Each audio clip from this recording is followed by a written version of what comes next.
नमस्कार, आप देख रहे हैं जरूरी बहस। मैं हूं सौरभ जौहरी। मिडिल ईस्ट में जारी जंग अब और भीषण दौर में जाती नजर आ रही है। डोनाल्ड ट्रंप के राष्ट्र के नाम संबोधन से पहले बनी पीस मेकिंग की उम्मीद पर अब मानो पानी फिर गया है। हालात ये हो चले हैं कि 4 दिन पहले जहां समझौते पर बात चल रही थी, अब दोनों ही देश एक दूसरे के वजूद को खत्म करने की धमकी दे रहे हैं। ट्रंप जहां ईरान को पाषाण युग यानी स्टोन एज में भेजना चाहते हैं, तो वहीं ईरान का कहना है कि वो दुश्मनों को आत्मसमर्पण करने पर मजबूर कर देगा।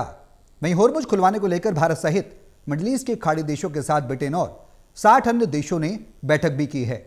वहीं फ्रांस के राष्ट्रपति इमैनुअल मैक्रों और साउथ कोरिया के राष्ट्रपति ले जे-म्यूंग ने भी मिलकर होर्मुज स्ट्रेट में शिपिंग को फिर नॉर्मल करने पर बात की। उधर अमेरिकी राष्ट्रपति डोनाल्ड ट्रंप ने ईरान के साथ जारी तनाव के बीच सेना में बड़ा फेरबदल करते हुए army chief general Randy George को पद से हटाकर तुरंत रिटायर करने का आदेश दिया। उनके स्थान पर जनरल क्रिस्टोफर लानियो को नया सेना प्रमुख बनाया गया। यह कदम पेंटागन में वॉर फाइटर्स को लाने की रणनीति का हिस्सा है। इतना ही नहीं, चर्चा है कि FBI डायरेक्टर काश पटेल और कई अन्य बड़े मंत्रियों पर भी जल्द एक्शन हो सकता है। बड़ी बात यह भी है कि यह सब ऐसे समय में हो रहा है जब अमेरिका और ईरान के बीच युद्ध चल रहा है। ऐसे में क्या है अमेरिका की अगली रणनीति और मिडिल ईस्ट में संकट पर क्या निकलेगा समाधान, भारत पर इसका कितना होगा प्रभाव, ये तमाम सवाल हैं।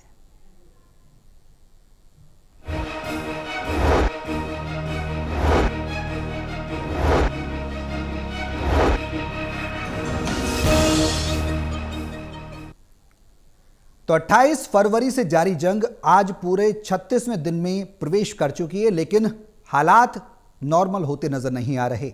अमेरिकी राष्ट्रपति डोनाल्ड ट्रंप ने राष्ट्र के नाम संबोधन में यह बात साफ कर दी कि अभी वॉर जारी रहेगी। उन्होंने 2 से 3 हफ्तों का समय देने की बात कही है, समय मांगा है। उन्होंने कहा कि फाइनलाइज हो जाएगा। कभी वो कहते हैं कि हम युद्ध जीत चुके हैं, कभी कहते हैं कि अंतिम पड़ाव में है, कभी कहते हैं कि ईरान कंप्रोमाइजिंग सिचुएशन में है, कभी कहते हैं कि हमने तेल के कुओं पर हम कब्जा कर लिया है, कभी कहते हैं कि ईरान की जो इकोनॉमी है उसकी रीढ़ तोड़ दी है। अब सवाल यह है कि एक बड़ी जो डेलीगेशन है ईरान का, जो राष्ट्राध्यक्ष हैं, उनको ज़रूर नुकसान पहुंचा है इस वॉर में पहले ही दिन, जिसमें खामनेई सहित तमाम रक्षा मंत्री, उनके तमाम डिफेंस मिनिस्टर्स भी उस अटैक में मारे गए। लेकिन सवाल यह है कि इजराइल का जो मोसाद है उसने इनपुट दिया, खबर यह भी अंदर खाने, कि अगर इस तरह का वॉर किया जाए और शीर्ष नेतृत्व को हिला दिया जाए तो उसके बाद रिजीम चेंज हो जाएगी, यानी सत्ता परिवर्तन हो जाएगा। शायद ट्रंप यही सोचे बैठे थे कि सत्ता परिवर्तन हो जाएगा, लेकिन वो हुआ नहीं। अब कदम पीछे कैसे हटाएं जब वॉर में आगे बढ़ चुके हैं? तो अमेरिका की साख की बात है। ईरान जबकि ये कह रहा है, ईरान के राष्ट्रपति मसूद पेजेश्कियान ये साफ कर रहे हैं कि अमेरिका की जनता से हमारा कोई भी दुश्मनी नहीं है, किसी तरीके की भी, यानी कि वो सिविलियंस को टारगेट नहीं करेंगे। ये बात ईरान ने साफ कर दी है। लेकिन ईरान ने यह कहा है कि अमेरिका के साथ तब समझौता होगा जब वो हमलों को रोकेगा। लेकिन इस बीच बड़ी खबर यह है कि हमले रोकने का नाम नहीं ले रहे हैं। बीते गुरुवार की बात करी जाए तो ईरान के इस्फहान एयरपोर्ट पर अमेरिका ने भीषण हमला किया। तेहरान के पश्चिमी शहर कराच से जोड़ने वाले B1 हाईवे ब्रिज पर भी बड़ा हमला हुआ। एक के बाद एक हमले कहीं ना कहीं कई सवाल खड़े करते हैं। सवाल यह कि ट्रंप ने क्लियर मैसेज दिया, साथ ही world war first, world war 2, second, इन दोनों की उन्होंने बात कही अपने संबोधन में। और जो वॉर है वो उन्होंने बताया कि पहली वर्ल्ड वॉर हमने 1 साल से ज़्यादा समय तक लड़ी, दूसरे वर्ल्ड वॉर में अमेरिका की भूमिका 3 साल से ज़्यादा रही, 3 साल से ज़्यादा अमेरिका लड़ता रहा, और अब वो पाषाण युग में भेजने की बात कह रहे हैं। पाषाण युग में क्या ईरान जा पाएगा? क्या ऐसी स्थिति है अंतर्राष्ट्रीय स्तर पर? भारत पर इसका प्रभाव क्या होगा? आर्थिक रूप से सरकार लगातार कई बड़े कदम भी उठा रही है, क्लोजली मॉनिटर कर रहे हैं। खुद विदेश मंत्री और तमाम बड़े जो राष्ट्राध्यक्ष, प्रधानमंत्री खुद कई बार की मीटिंग कर चुके हैं।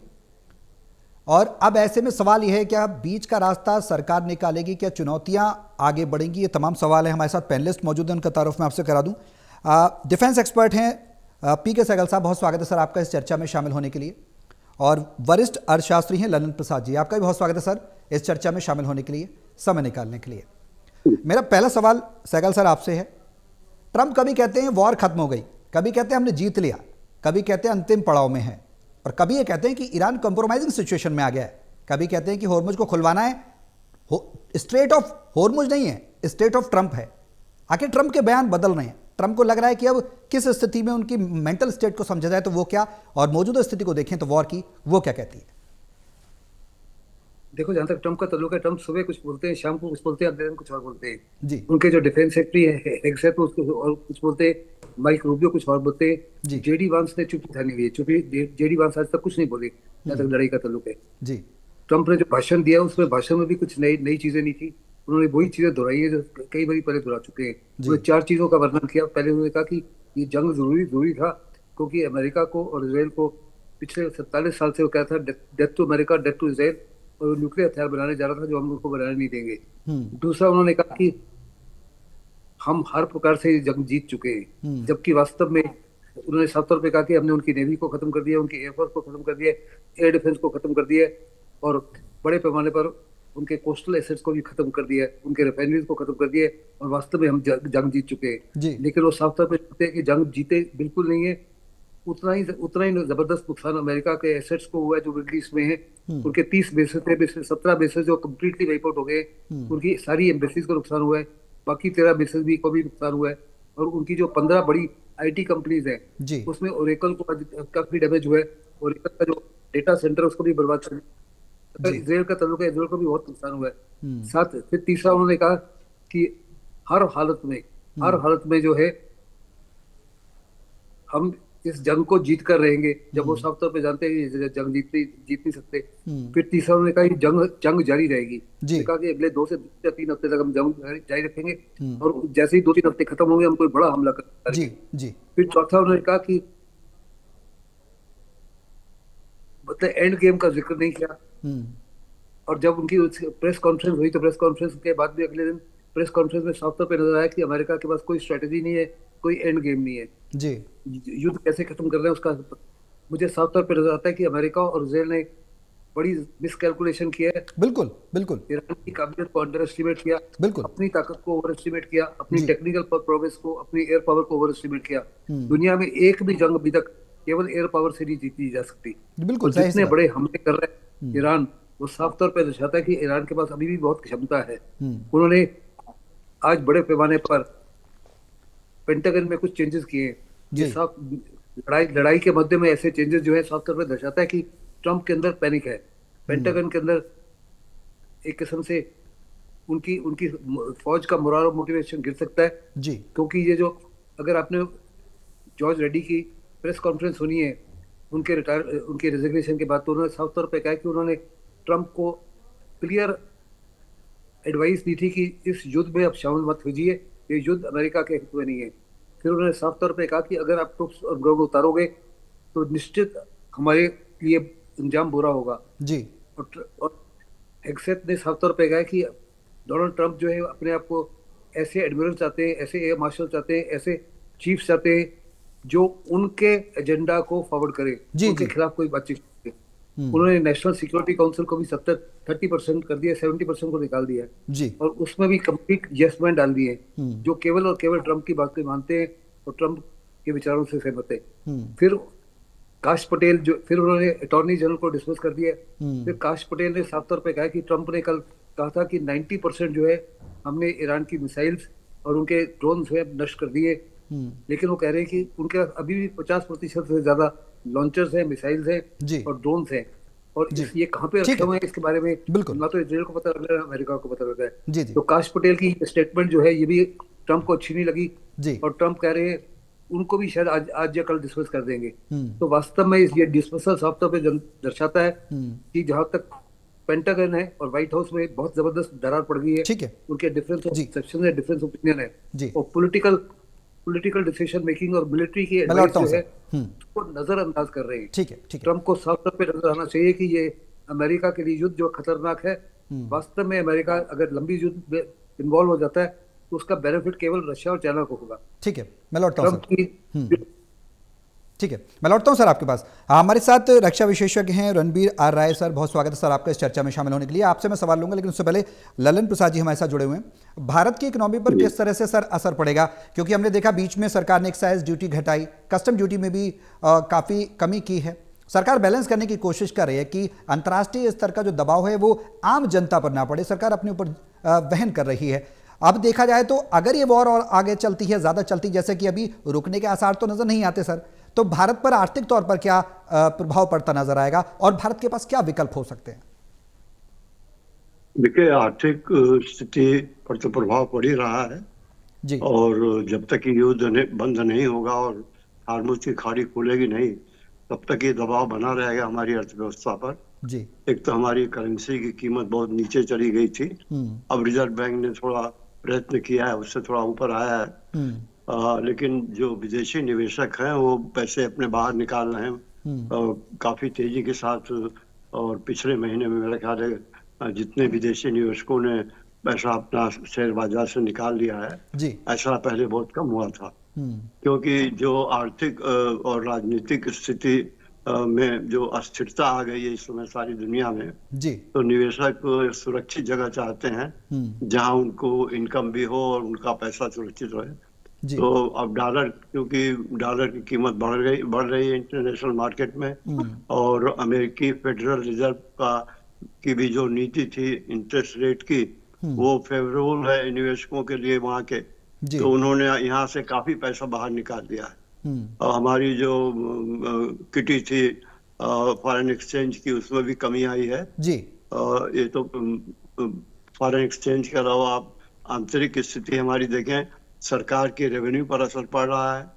अब सरकार ने बहुत सी चीजों पर इंपोर्ट ड्यूटी समाप्त कर दी है या बहुत कम कर दी है जी, जो इंडस्ट्रीज के लिए जरूरी हैं, जैसे पेट्रोकेमिकल प्रोडक्ट्स हैं जी जी। और जैसे और बहुत सारे पदार्थ हैं जो हमारी फार्मा इंडस्ट्री को, ऑटो इंडस्ट्री को, और हमारी टेक्सटाइल इंडस्ट्री को, और रबड़ और प्लास्टिक और ये सब की इंडस्ट्रीज के लिए रॉ मटेरियल की जरूरत होती है जी। तो उन चीजों पर ड्यूटी हटा दी गई है या बहुत कम कर दी गई 30 जून तक के लिए।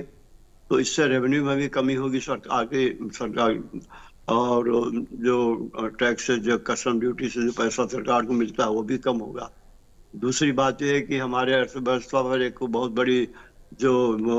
बड़ा दबाव है, वो गैस को लेकर है जी जी। अब वो गैस की कीमत इंटरनेशनल मार्केट में काफी तेजी से बढ़ी है जी। बीच में एक दिन नीचे आया जब ये ट्रम्प ने बयान दिया था कि 21 तारीख तक हम समाप्त कर देंगे, युद्ध वापस आ जाएंगे जी जी। लेकिन उसके दूसरे दिन ही उन्होंने पलटी मार दी जी। और फिर जो स्थिति पैदा हुई, तो एक बैग पेट्रोल प्राइसेस सारी दुनिया में गैस के और पेट्रोल के सब प्राइसेस बढ़ गए। फिर अब पेट्रोल की प्राइसेस बढ़ने से जो दबाव हमारी अर्थव्यवस्था पर पड़ रहा है, एक तो इसके लिए हमें अधिक डॉलर खर्च करना पड़ रहा है जी। और दूसरी बात यह है कि जो सोर्सेज जहां से हम ले रहे हैं जी, वहां से भी बड़ी अनिश्चितता है।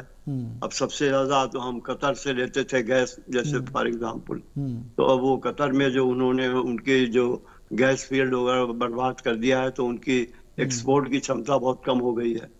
और मिडिल ईस्ट से भी बहुत सुरक्षित नहीं माल का आना, पेट्रोलियम और क्रूड ऑयल और गैस का आना जी। और हार्मुज की खाड़ी पर हमारी डिपेंडेंट कोई 20-25% है।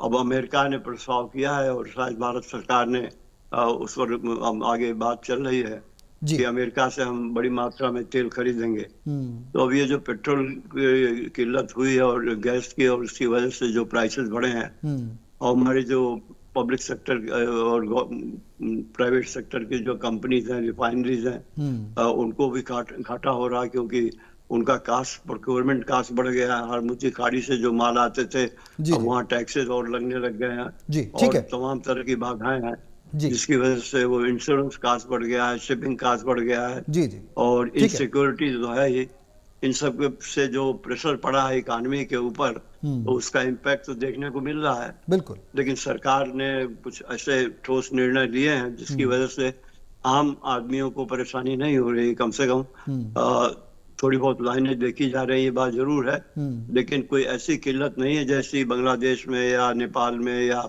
साउथ एशिया के बहुत से देशों में या अफ्रीका के देशों में है। ऐसी कोई बात हिंदुस्तान में भी कोई क्राइसिस जैसी सिचुएशन गैस को या तेल को लेकर नहीं है जी। और पेट्रोल और गैस के प्राइसेस कुछ बढ़े हैं, लेकिन कोई इतने नहीं बढ़े हैं कि कंज्यूमर्स को कोई बहुत ज्यादा परेशानी उससे हो। तो कुल मिलाकर आप देखें तो हमारी अर्थव्यवस्था पर असर तो पड़ रहा है, बिल्कुल, लेकिन चीजें नियंत्रण में। और जो सरकार की पॉलिसी रही है कि ईरान से भी हम बना के रखें, इजराइल से बना के रखें, अमेरिका भी हमारा बहुत बड़ा ट्रेड पार्टनर है और उससे भी संबंध में बना के ही रखना है जी। और ये बात अमेरिका भी जानता है क्योंकि भारत से अमेरिका का ट्रेड बहुत बड़े पैमाने पर है। तो इन सब चीजों को देखते हुए जो हमारी डिप्लोमेसी है वो काफी सक्सेसफुल रही है, जिसकी वजह से बहुत से देश जो क्राइसिस सिचुएशन में आ गए और वहां पर इमरजेंसी लग गई, कम से कम हमारे यहाँ कोई इमरजेंसी तो नहीं लगी जी, और लोगों को चीजें मिल रही हैं। जी ठीक है, मैं आता हूँ सर आपके पास। सहगल सर, ये जो वॉर है, पूरी वॉर को हम अगर एनालिसिस करने की कोशिश करें तो अमेरिका है, नाटो है, नाटो से वो लगातार समर्थन मांग रहा है, यूएन चार्टर के नियमों का उल्लंघन हो रहा है, जेनेवा कन्वेंशन के नियमों का उल्लंघन हो रहा है खुले तौर पर। तो वॉर में सब चलता है, ये तो ठीक है, लेकिन क्या आप ही सब कुछ करेंगे? डर किस चीज का है? डर इस चीज का भी हो सकता है कि परमाणु शक्ति ना बन जाए ईरान, इजराइल और अमेरिका के लिए खतरा पैदा ना कर दे, या फिर ये लड़ाई तेल पर आकर टिक गई है। हमने बीते दिनों देखा था कि किस तरह से वेनेजुला पर पूरी तरह से कब्जा किया, उनके राष्ट्राध्यक्ष को बंधक बना लिया गया। ये तेल की लड़ाई है, परमाणु की लड़ाई है, डर किस चीज का है? देखो, जहां तक नेटो का ताल्लुक है, नेटो ने साफ तौर पे कहा है कि जब आपने इराक में युद्ध किया था तो उस समय कुछ नेटो के देश आपके साथ में थे। जब 9/11 हुआ तो नेटो के सारे देश आपके साथ थे। आर्टिकल 5 का इस्तेमाल किया गया। उन्होंने कहा कि ये युद्ध के लिए आपने कांग्रेस से अप्रूवल नहीं की, हमसे किसी प्रकार की कोई बातचीत नहीं की, और जब आपको साफ तौर पे लगा कि युद्ध आपके खिलाफ चल रहा है तो आपने कहा नेटो को ज्वाइन करने के लिए। नेटो ने कहा कि आपने हमसे कोई समझौता नहीं किया, हमसे कोई बातचीत नहीं की, इसलिए हम ये युद्ध आपका है, हम नहीं इसमें इन्वॉल्व होंगे। फिर यूरोप से कहा तो यूरोप ने साफ तौर पर कहा ये युद्ध आपका है, यूरोप का युद्ध नहीं है। फिर डोनाल्ड ट्रंप जो है उन्होंने ऑस्ट्रेलिया के पास में, साउथ कोरिया के पास में, जापान के पास में अब इसी माफी की कोशिश की उनको शामिल करने के लिए। उन्होंने भी साफ तौर पे कहा हम जंग में इन्वॉल्व नहीं होना चाहते। फिर यहाँ तक चाइना से भी मदद मांगी, चाइना ने भी मना कर दिया। यानी दूसरे तरफ से अमेरिका जो है बिल्कुल अलग है, क्योंकि साफ तौर पे वो कहते हैं, जो मर्ज हैं चांसलर जर्मनी के, उन्होंने साफ तौर पे कहा कि अगर दुनिया की सबसे बड़ी महाशक्ति जो है अमेरिका और दुनिया की सबसे बैटल टेस्टेड और बैटल प्रूवन आर्मी जो है इजराइल की, अगर वो इस जंग को नहीं जीत पा रहे और अपने बलबूते तो हम क्या कर पाएंगे। उन्होंने कहा दुनिया की सबसे पावरफुल और सबसे बड़ी navy with complete aircraft carrier वगैरह, अगर वो स्ट्रेट ऑफ हॉर्मुज को नहीं खुलवा सकते, बिल्कुल सही बात सर, तो हम कैसे खुलवा पाएंगे जी। ऐसे में ट्रंप ने अपनी मनमानी की है। उनके अपने मिलिट्री एडवाइजर्स ने साफ तौर पर उनको कहा कि ये जंग जो है बड़े पिछले जितने भी प्रेसिडेंट्स थे सबने मना किया इस जंग में इन्वॉल्व होने के लिए। ट्रंप इस जंग में कूदे against the advice of the military commanders. अभी केवल 7% लोग हैं अमेरिका के अंदर जो कह रहे हैं बूट्स ऑन ग्राउंड उतारे। 93% अमेरिकन इंक्लूडिंग रिपब्लिकन इसके खिलाफ है। लेकिन ट्रंप उसके बाद भी कह रहे हैं कि हम ग्राउंड ऑपरेशन भी कर सकते हैं, हम खरगढ़ आइलैंड को भी कैप्चर कर सकते हैं। वो क्या क्या कर सकते हैं वो साफ तौर पे जानते हैं कि वास्तव में अगर उन्होंने ग्राउंड ऑपरेशन किया तो बहुत बड़े पैमाने पर बॉडी बैग वापस जाएंगे, जो किसी प्रकार से उनका अवाम नहीं एक्सेप्ट करेगा। उनको ये भी साफ तौर पर नजर आ रहा है कि जो मिड टर्म इलेक्शन है नवंबर में, उसमें बहुत बड़े पैमाने पर अमेरिका के सेनेट में भी हार हो जाएगी, रिपब्लिक हाउस ऑफ रिप्रेजेंटेटिव्स में भी हार हो जाएगी, और बड़े पैमाने पर ट्रंप जो है एक किस्म से लेम डक प्रेसिडेंट हो सकते हैं और उनकी इम्पीचमेंट भी हो सकती है। बिल्कुल, क्योंकि वास्तव में कंप्लीटली अपनी मनमानी करते हैं, सब एडवाइस को नजरअंदाज करते हैं। वो सोचते हैं कि he is the king and he is the law, जो वो सोचते हैं वही सही है जी, और अपनी इंस्टिंक्ट का इस्तेमाल करते हैं और इंस्टिंक्ट अक्सर गलत पड़ रही है। ईरान ने बहुत ही बड़े पैमाने पर मिडिल ईस्ट के सारी कंट्रीज में जो ऑयल का गैस का इंफ्रास्ट्रक्चर है उसको बर्बाद कर दिया है, उनके रिफाइनरीज को बर्बाद कर दिया है, पाइपलाइंस को बर्बाद कर दिया है, उनके पोर्ट्स जहां से एक्सपोर्ट होते हैं बर्बाद कर दिया है। हाइपोथेटिकली अगर कल युद्ध विराम हो जाता है तो उसके बावजूद भी कई महीनों तक या कई साल तक वहां से ऑयल और गैस नहीं मिलेगा, क्योंकि ऑयल और गैस का जो इंफ्रास्ट्रक्चर है वही बर्बाद हो गया। उसको रिपेयर करने के लिए काफी समय लग सकता है। ठीक है। कुछ इकोनॉमिस्ट का कहना, जो वहाँ के एक्सपर्ट्स हैं उनका कहना है कि 1 साल से 5 साल तक लग सकते हैं। ऐसे में दुनिया में जबरदस्त मुसीबत फैल गई है, चाहे इस युद्ध में आप पार्टिसिपेट हो या नहीं हो, सारी दुनिया को इस युद्ध का असर पड़ रहा है। ट्रंप ने तो लड़ाई की है, लेकिन वास्तव में इसकी परेशानी पूरी दुनिया को हो रही है। सबसे ज्यादा परेशानी है यूरोप को, एशिया को और ग्लोबल साउथ को। बिल्कुल जाहिर सी बात है, बिल्कुल सही बात है। पर जहाँ तक हिंदुस्तान का ताल्लुक है, हमें 88% नेचुरल गैस यहाँ से आता है जी, हमारा 20% एलएनजी यहाँ से आता है, हमारा 40 to 45% फर्टिलाइजर यहाँ से आता है जी, जिसका क्रॉप प्रोडक्शन। फिर हिंदुस्तान जेनरिक मेडिसिन का सबसे बड़ा दुनिया का हब है जी, 40 to 45% उसका रॉ मटेरियल यहाँ से आता है। फिर हम बहुत बड़े पैमाने पर देश के अंदर सेमीकंडक्टर इंडस्ट्री को खड़ा करने जा रहे हैं। उसके लिए एक हीलियम जो है बहुत ही इंपॉर्टेंट इंग्रेडिएंट है। अगेन 45% हीलियम वहां से आता है, वो भी प्रभावित हुआ है। सही बात है सर। बिल्कुल। प्लास्टिक इंडस्ट्री कंप्लीटली डिपेंडेंट है रॉ मटेरियल बिल्डिंग के ऊपर। फिर 65 to 70 बिलियन डॉलर आपको रेमिटेंसेस आती थी, वो खत्म हो गई है जी। फिर आपका छाप पोर्ट जो था, जिससे आपको नॉर्थ साउथ ट्रांसपोर्ट कॉरिडोर के माध्यम से आप जब फ्रेट भेजते थे सेंट्रल एशिया में, यूरोप, ईस्टर्न यूरोप में या रशिया में 25% फायदा होता था जी। आपका छाप को भी बर्बाद कर दिया है। आपकी लैंड कनेक्टिविटी खत्म हो गई है। फिर आईमेक जो है, India middle east economic corridor, वो रुक गया है। फिर U2 I2 जो है वो रुक गया है। ऐसे में सारी दुनिया में बहुत ही मुसीबत की घड़ी है इस समय। और हिंदुस्तान खुशकिस्मत है कि हमारे इस समय हमारे जो प्रधानमंत्री बड़े सोच समझ के उन्होंने 3 बार बिल्कुल सही बात की है जी। और ऐसे कदम उठा रहे हैं जिससे कॉमन मैन को कम से कम नुकसान हो। और सबसे बड़ा इंटरेस्टिंग बात है कि कांग्रेस के कुछ leaders, 3 important leaders, Shashi Tharoor और कुछ और इंपॉर्टेंट लीडर्स ने साफ तौर पे कहा है जो नैरेटिव है उनके लीडर ऑफ द ऑपोजिशन के द्वारा या प्रियंका गांधी के माध्यम, वो बिल्कुल गलत है। इस समय उनको साफ तौर पे नजर आता है कि जो हिंदुस्तान की कूटनीति है बहुत ही शानदार रही, बहुत ही सफल रही। और इसका साफ तौर पे नजर आता है कि देखो, ईरान जो है आपके शिप्स को अलाउ कर रहा है, बिना $2 मिलियन चार्ज करना चाहता है, आपसे कुछ चार्ज नहीं कर रहा। ठीक है सर, ठीक है। फिर रशिया 90% मार्च में के महीने में हमने 90% एक्स्ट्रा ऑयल रशिया से लिया है। फिर बड़े पैमाने पर आपके अफ्रीकन कंट्रीज में कम से कम 6 से 7 कंट्रीज है जिन्होंने हिंदुस्तान को कहा है हम आपको ऑयल देंगे, हम गैस देंगे और आपको रेयर मिनरल देंगे। ठीक है। ऐसे में हिंदुस्तान की ये कूटनीति का ही असर है जी। ठीक है, बिल्कुल। मैं आता हूं सर आपके पास। ललन सर, सवाल अब ये है कि ईरान ने जो इनिशिएटिव लिया इस वॉर के बाद, पहले दिन अगर हम 28 तारीख को देखें, उसके बाद सबसे पहले दुनिया की लाइफलाइन कही जाने वाली स्ट्रेट ऑफ हॉर्मुज यूरोपीय नस को दबा दिया, उसको ब्लॉक कर दिया और ये कह दिया अमेरिका से कि खुलवा सको तो खुलवा लो, तुम में दम हो तो। हालांकि कुवैत, बहरीन, सऊदी अरब, यूएई, कतर, ये सब अमेरिका के साथ बावजूद इसके हॉर्मुज नहीं खुलवा पा रहे। सुपर पावर है, उसका कहीं ना कहीं इंपैक्ट जो है वो वैश्विक स्तर पर पड़ रहा है। आज हम देख रहे हैं यूक्रेन का वॉर था, रशिया का वॉर था, वो अलग था, वो व्यक्तिगत तौर पर था, लेकिन ये वॉर कहीं ना कहीं व्यापक अंतर्राष्ट्रीय स्तर पर प्रभाव डाल रहा है। देखिए, खाड़ी के देशों के ऊपर खुद ही संकट आ गया है।